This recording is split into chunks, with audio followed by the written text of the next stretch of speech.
Welcome in, everybody. It's that time again. Cannabiz Conversation Season 3 coming at you. Look, I have been following today's guest for a while. The dude's story reads like a fucking action novel. It's crazy. You're going to hear all bits and pieces of it. And if it doesn't get brought up, I have my own notes to ask about because, as I said, I've been following the journey. I've been watching along, and I'm excited to have it. As always, before we start today's episode, we must thank Fat Nugs Magazine. Look, if you're a brand trying to figure out where to hear your voice, where people can find you, partner with Fat Nugs Magazine. At this point, we're talking a global magazine culture company. Dustin and his team are absolutely incredible. So if you want to find out more, head over to their website, which is brand new, if I'm not mistaken, by Puff Creative. And check out their socials. They're all over. They kill it. Fat Nugs, thank you very much. All right, today's guest, I nicknamed you internally here around my house as the Crazy Irishman. And then my wife asked me who I was interviewing. And so she's calling me the Crazy Irishman. So it turns out my story is not nearly as crazy as yours. JP Donahue, how are you, man? I'm great, man. I wanted to say, give a shout out to Dustin over at Fat Nugs. He's the man. I love the magazine, and I follow all his stuff too. And I'm glad he's he's one of the people behind you. And I'm great, man. I'm crazy as ever, but chipping away, man. That's all we can do. And thank you for the shout out to Fat Nugs. We appreciate everything Dustin and his team do, not only for our show, but for this entire freaking industry. JP, sure. We like to get into the origin story of you and this beautiful plant. So, I mean, you asked me in the pre-show about the length, so I'm excited to hear this, man. Drop us down. Where does it all begin for JP and this beautiful plant? It goes back pretty far. You know, I started smoking weed when I was pretty young. I had kind of a rough childhood, and I won't get into the details of that, but I ended up living with my grandparents in rural Michigan, and I met this farm boy named Jimmy Creesh. And back then, you know, I'm a little older. All that was really available was Mexican brick. You know, brown weed. It came with seeds. You roll joints on your Led Zeppelin Physical Graffiti album, and that was the way it was. And this kid grew, we called it Sensimilia back then, no seeds, green weed, and every fall he would harvest and he would have pounds of it, and it was the most incredible thing I'd ever seen, and I was fascinated by it. So he kind of took me under his wing and taught me how to grow cannabis outdoors in the Michigan cornfields. And that's where I got started with the plant. Stopped growing for a while, and when I was in law school, my body started to have a different chemical reaction to cannabis. It started to give me a lot of anxiety. So I walked away from the plant for a period of years, segued from being an attorney to being a screenwriter in Hollywood, had a pretty brilliant 10-year run at that, and the writer's strike hit. And things kind of cratered for me, and I was pretty gutted creatively, and I didn't know what to do with myself. I was really was lost. And I remembered back to my days of growing weed as a young man in Michigan and how much I enjoyed that and how fascinated I was by it. And as a creative, I felt like I really wanted to create something tangible and something real. You know, I'd been writing for a long time, and there's a lot that's intangible about that and open to interpretation or point of view. And California had Prop 215 then. We were a long way away from Prop 64. And I just said, fuck it, man. I started growing weed in my basement in my garage. I had this 3,000 square foot house in Long Beach, and, cannabis then was at like 32 to 3,600 a unit. And I ran the numbers, and I'm like, wow, I can, this can be a business for me, and I can learn how to do this thing again, and I can kind of get back to the plant.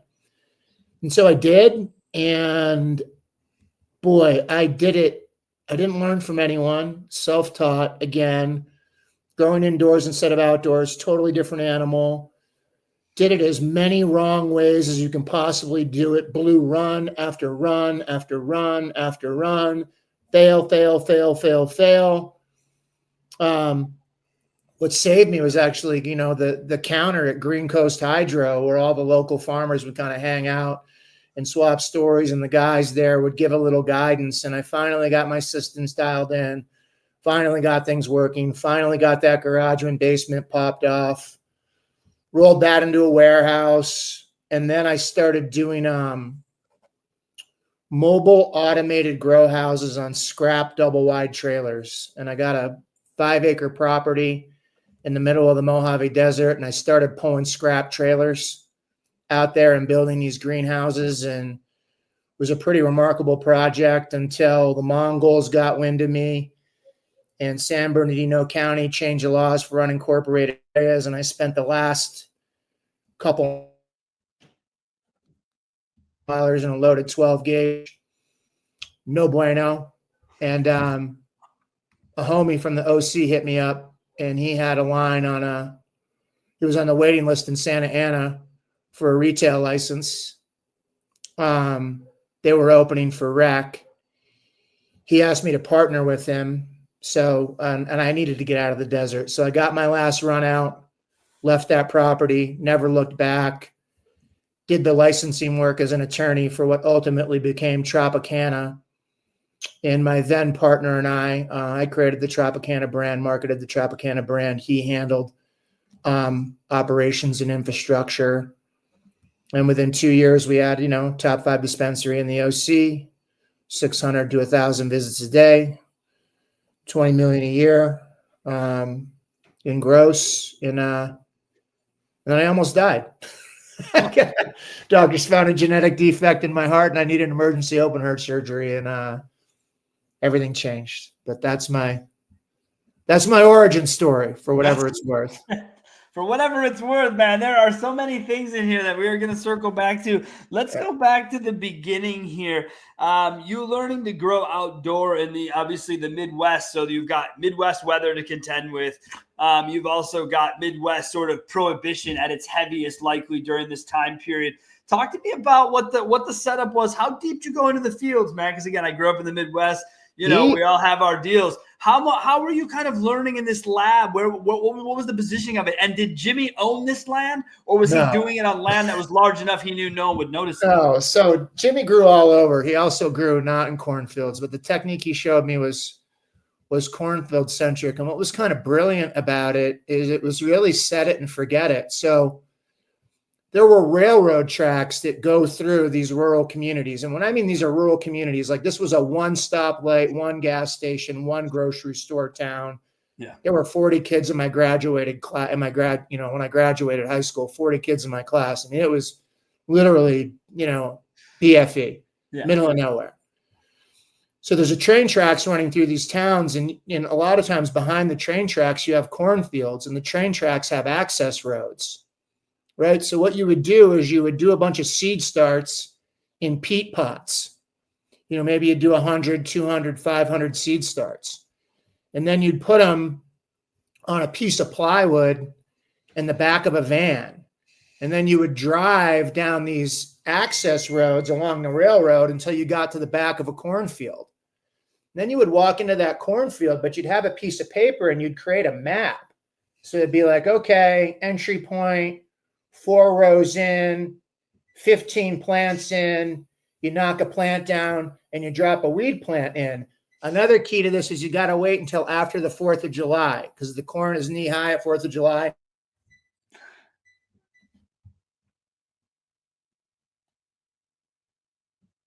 Top of a mountain in the middle of nowhere.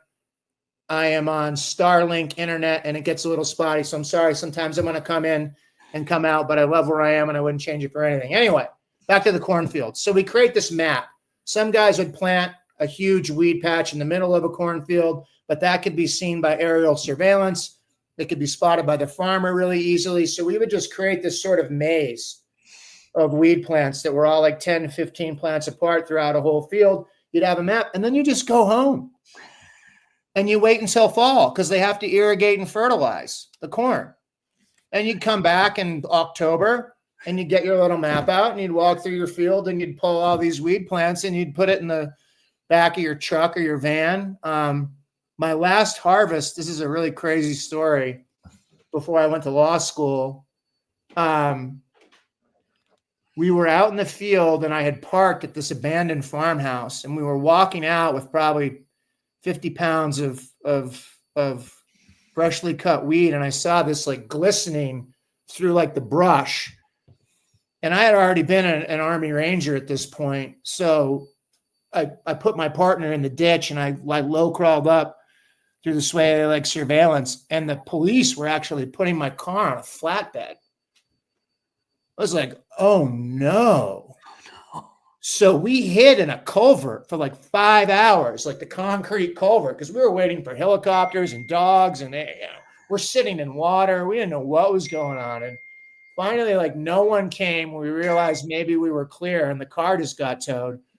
We'd been up all night. We had to hike out on that railroad like 5 miles, hitchhike back to town, call the police station from a payphone, and found out that the farmer just reported the car parked on his property and got it towed.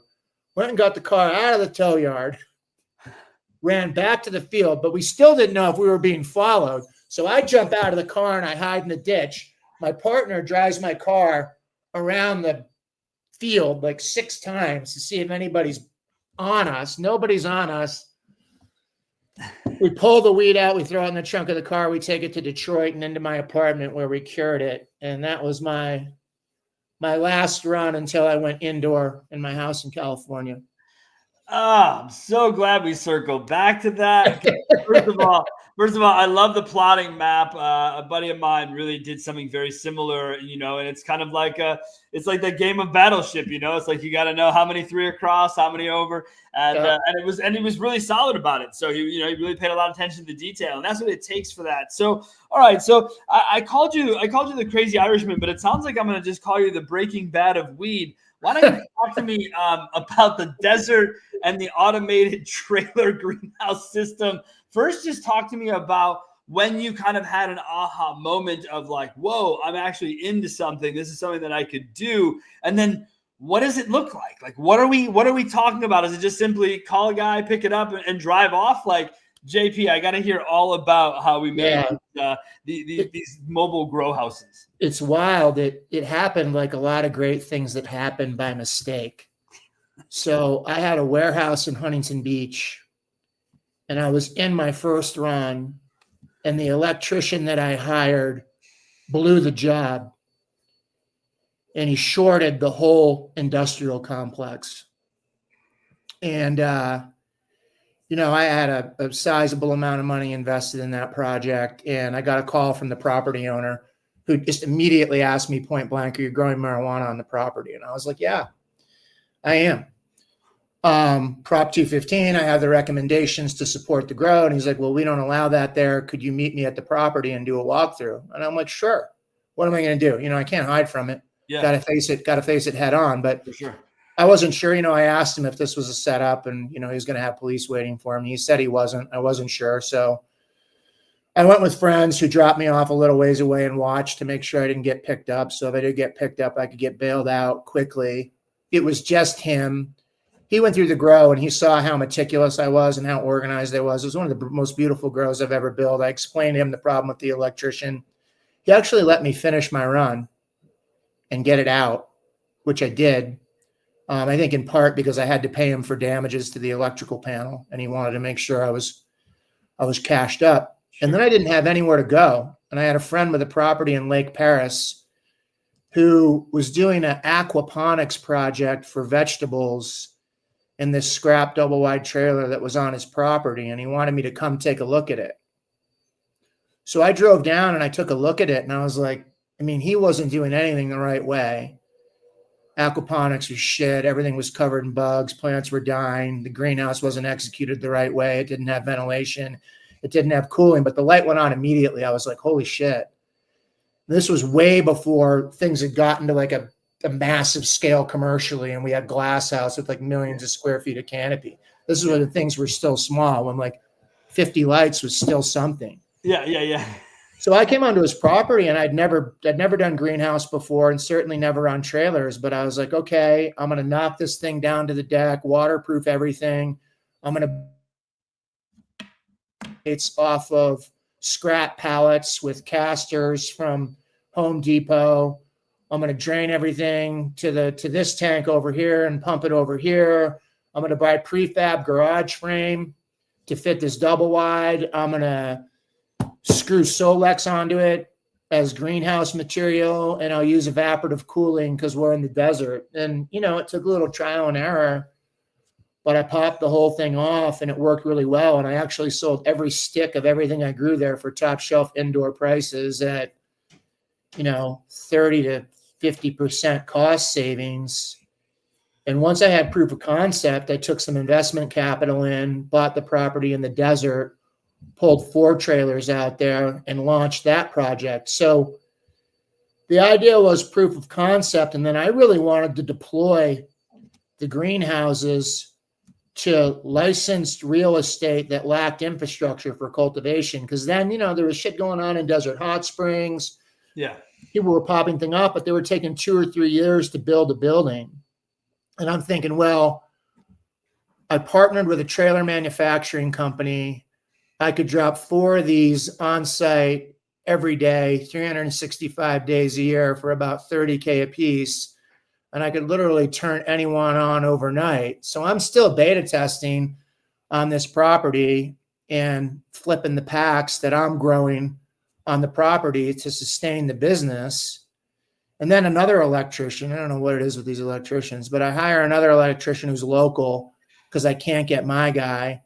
Turns out he's Mongol affiliated. So I'm in the bar in Joshua Tree one night, having a drink because I was kind of by Joshua Tree. I was out in 29 Palms Way. And these guys approach me at the bar and start asking me about my grow and whether I feel secure. And, they're wearing colors. And I'm like, yeah, I feel great, man. How are you? And they're like, well, I don't know if you should feel so great. I got my gauge, my dogs. I'm an ex-ranger. Bring it all day, whatever, But inside I was like, this is not good. Like, this is a protection racket and I'm done. And county changed the law for unincorporated areas. Started getting letters from them, zoning violations, CHP helicopters doing flyovers or just hovering over the property. And I don't know if you've ever had a helicopter hovering over you, but it is not a good feeling because there's nowhere to go. No. Oh, you just got to sit there and be like, hey, how you doing, man? JP, I have not had a helicopter around me. That's not my bag. I've definitely been in a creek for a couple hours. I've definitely gone down those roads with you, but that's wild. With this idea, when you're out here with these, again, you talk about the infrastructure. I got to tell you, man, like that's something that I think would be supremely valuable, especially to people with, the space, right? Who have, or maybe it's a defunct building. I mean, something like this is literally just back it in, plug it in and get started, man. That's a real bummer that whole thing had to kind of come to an unceremoniously ending story. It sounds like. Sadly, the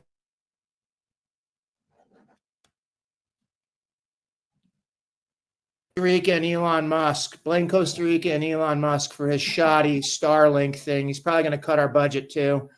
Yeah. Probably, but again, there's many things I can control in this world, and your internet and him aren't one of them. So yeah, more hair plugs and more plastic surgery, please. Anyway, bad Musk jokes aside. Unfortunately, law enforcement in a organized motorcycle gang problem ran me out of there, but it did run me to Tropicana and retail. So as much as I loved my trailer project and as close as I was, for me, in terms of what I've achieved in cannabis, I consider Tropicana my greatest creation. I sat with a graphic designer and actually designed the logo and came up with the color schemes. And back then, everything was medically branded. We were in the transition from Prop 215 to Prop 64, and every single dispensary in Orange County was like green cross, gray, black, trying to blend in, had a waiting room. You go to a dispensary and you'd feel like you were going to the dentist's office. No lie, man. I mean, we were in Colorado on that, front of the medical scene, early 2000s, and it was, I mean, that's what it was. It was like this concept. It wasn't somewhere you wanted to go. It was somewhere you were excited to go. I was a Midwest kid, so the fact that I could go in and buy weed with credit card, in 2005 because it was from a chiropractor or whatever, like you go to that length, you do it, but it wasn't, and JP, I'm gonna be honest with you, man. Like, so I live in a prohibition state in Wisconsin, but I'm surrounded by, border states, Michigan, Illinois, etc. Sure. And so I get to see different experiences. And I was recently out I know you were spending some time out this way as well, out in Colorado. And so, when this shit, I'm out here and I'm looking around the dispensary environment, in some states, it hasn't come very far from what we're talking about. In Illinois, it's a fucking kiosk. Like, people don't get it, man. They don't fucking get it at all. They didn't look. When I painted my building pink and green and blue, and I put a pink flamingo on it, people were laughing at me. They were coming up and going, "What is this, a strip club? Is it an ice cream store? When are you going to paint the building?" And my answer was, "Look, you don't get it, man. Nobody started smoking weed because they had glaucoma or a janky knee or lower back pain. People started smoking weed in their early teens because it was fun." Yeah. Cannabis is supposed to be fun. And by the way, we have legal recreational cannabis now. Like, I can sell cannabis on the corner of Edinger and Grand in Orange County in a pink and green building. Like, if that's not fun and that's not worth celebrating and that's not like one of the coolest things ever, go home. Then what is? Go home. Yeah, I agree, dude. Like, that's the point of this, is to have fun. The point of this is to get involved in something and say to yourself, this is a new frontier. And look, dude, you're talking about times that are 15 years ago, right? 20 years ago, you're referring to. And these are times when things were still, I think, fun and exciting. And now that it's feeling more corporatized, everyone's feeling like they don't have a voice. Is it because you don't have a voice? Because you're not willing to get one? That's my concern when I look around at people, because your pink building, your flamingo, that's a reason to ask, what is that? Which is the first thing we need to do to meet a new customer. Right, JP? You got to create a branding experience. And here's one of the more, and we'll get into this in the second half of the show, because it's absolutely what I want to talk about, but I'll just touch on it here because it's where we are. We'll talk about it. That's perfect timing. Segues right here. So beautiful. What do you want to talk about, man? I'm CMO of Deep Roots Partners right now, a digital agency. And that's been a great story, because I hired Deep Roots and Matt Sternberg, 6 years ago, maybe 7 years ago, whatever it was, when I was launching Trop to do my digital marketing and my SEO. So we developed a very close relationship, and they're phenomenal at what they do. And then, after my brush with death, which was a couple years long, open heart surgery, full atrial valve replacement, happened like 6 months after I won the Pan American Games as a black belt in Brazilian Jiu-Jitsu. I was on the table with a bone saw cutting through my sternum because I had a genetic defect in my heart that was trying to smoke me. And I was really sick for a couple years. I went to Costa Rica. I sold my equity in my dispensary to my partner. I cashed out. I went to Costa Rica to try to heal. Did a lot of yoga, drank a lot of ayahuasca, was sitting on a beach in Nosara, and Matt called me out of the blue and was like, "Hey, what are you doing?" I'm like, "Well, I'm trying to get well and make peace with death and, figure my shit out again." Because I had an epiphany, and I've had this beautiful life where I've done every single thing I've ever wanted to do. I've been an Army Ranger, Jiu-Jitsu black belt, 4-time Pan-American champion, corporate litigator, cannabis farmer, dispensary entrepreneur. And I'll tell you one thing about it. I was always miserable and always moving on to the next thing. And nothing was ever good enough. Mm-hmm. And I never looked at everything that was good, and I only looked at the problems. And when I got that call that from my cardiology team was like, "We don't know how you're alive and you need to come in here right now," the light just went on immediately. I was like, I don't know what the fuck I'm going to do next, but whatever I do, I'm not going to live my life the same way. I'm going to find a way to be happy. So that leads to, Buddhism and meditation and ayahuasca and this 3-4 year, I'm still doing it, deep inward gaze. And so Matt calls me when I'm in the middle of that, and he asked me to do some branding work for Deep Roots and some writing work for him. And I'm like, fuck it. Why not? I'm a writer. I wrote movies and TV for 10 years. I love writing. I did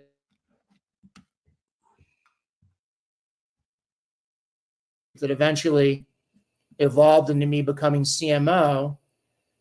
And, you know, everybody wants to talk about technical SEO. Everybody wants to talk about keyword research and ROI and link building. And, you know, and you read these posts on LinkedIn and there's all this like hyper technical, like I did X, Y, and Z and it returned me Q and here's how. And everybody goes, ah. Well, here's the thing.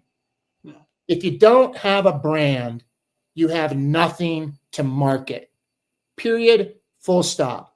All marketing is telling your motherfucking brand story, right? And branding, we'll go back to Tropicana and back to all this medical shit. Look, I want to be really clear. Medical cannabis has its place. I'm not saying it doesn't. I don't begrudge anyone who's using cannabis medically. That is absolutely not what I'm saying. Here's what I am saying. 98% of the people that walked through my door at Tropicana were recreational users, period, full stop. That's who I need to market to make money. And This is a business thing. And it's not a political opinion. It's not a statement. It's a reality of circumstance, though, JP. It's the way it is. I'm sorry. We all moved to Colorado in the early 2000s, and I was a migraine sufferer. I was born with those. Well, guess what? That qualified. I mean, it didn't matter. And that meeting, by the way, with the doctor, okay, who was about as heavy Eastern European as one will find in the middle of Denver. You walk in, and it's you have migraines? Yes. Cool. Here you go. I mean, I'm not trying to begrudge the whole thing either. Like I loved it because back then we were able to walk in with the ounces we had grown, bro, crack it, talk to the dispensary owner, sniff it, smell it, taste it. We were all here. It was fun. It was fun, JP, to sell and to grow and to be a part of the medical scene in Colorado was fun because we all knew what the fuck we were doing there. There was no hiding the fact that this was a way for us to find a loophole in the world and we could do what we wanted to do. So to pretend it was more than I agree the plant's extremely beneficial. Plant-based medicine is incredible. You can find a million places for it. It's better than big pharma. Yes, yes, yes. But when we're talking about selling pre-rolls, I'm talking about selling weed to people who smoke weed. That's what I'm talking about. And I going back to the dispensary thing, dude, when I walk in and I got some, a bud tender that's full of knowledge and information, it's awesome. It is awesome to have people understand the stock, but you can tell they're trying to sell things. Like I've been a salesman my whole life, 30 years. So like, I know what a takeaway close looks like. I know what a move close looks like. So like, again, it's still a business. So yeah, dude, like, you can have. Let me touch on something. Let me jump in a little bit on that bud tender thing because this is something really interesting. So, you're talking about salesmanship, and we'd have some BTs that would just crush it, that were typically like 30% over the BT average. And I used to run numbers on that. I'd be like, okay, I got out of 20 BTs, I got 3 of these superstars that are always 30% above gross of all my other people. And then I'd be like, what if every person on my staff was at that level year round? That number is like 7 figures in terms of increased sales. So I was always like trying to figure out, okay, how can I build a training program around my superstars that enable other people to perform at that level? I was never quite able to get there, but let me get back to the branding thing really quick. Yeah, please. So it is, in my opinion, the weakest link in cannabis marketing, the weakest link in cannabis businesses. For whatever reason, everybody feels like they have a great brand and no one wants to talk about it. And everything starts there. It's the foundation of everything. Again, if you don't have a brand story, you have nothing to market. So my cause right now, and I've been really ramping up the focus of my LinkedIn content on this issue, is trying to get people to have a meaningful branding dialogue and to recognize that if they don't have a great brand, they're not going to get there. And it's crazy. Like people get really confused. Like some of my posts, when I'm hitting branding really hard, like I put up this post about, liquid death, right? Yeah. Liquid death brand's water. Water. Okay. The only meaningful point of differentiation that company has in their product is they put it in a can instead of a bottle, so it's recyclable. Yeah. It's probably one of the best exercises in looking at branding, because that's a brand that's crushing it on attitude. That's it. It's just attitude. It's attitude and it's content. There's no meaningful point of differentiation. So I like to, use that as an example. And I put up a post about it, hoping that people would understand, like, hey, I know we have problems differentiating cannabis. And how do you tell one vape from another vape? And how do you tell one flower from another flower? And everybody struggles. Here's a company that found a way to differentiate water. So if a company can differentiate water, guess differentiate cannabis. And I had people like coming on that post, like half the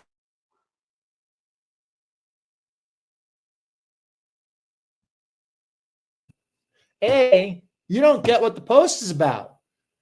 The post is about the genius of being able to differentiate a product that has no meaningful differentiation. I'm not saying I like the brand or don't like the brand, but B, if you hate it, they're winning. Yeah. Because if half the people hate it, half the people love it, and people are talking about it. That's what they want. Yeah, I mean, again, it's, constant. That's why I wore my shirt today, right? Good press never dies. The idea of being in a position, being in a place where people realize you for one reason or another. I don't really, it doesn't matter to me. Just be able to have a story, have something to lean into. I make my living in the automotive world, and I'm still talking with clients and dealerships all over the country about, well, we want to do more. Okay, well, who are you?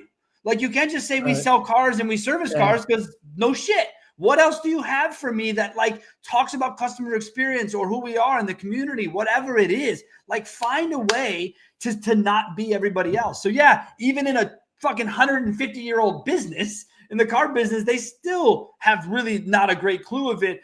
On the cannabis side, JP, we'll talk about this in the second half. All right, because I'm gonna go crazy here. We've got two marketing guys. I'm gonna lose my fucking ever-loving mind. So all right, crazy Irish, right, JP, man, I appreciate the first half, folks. If you get caught up or you have any questions, we had some internet things.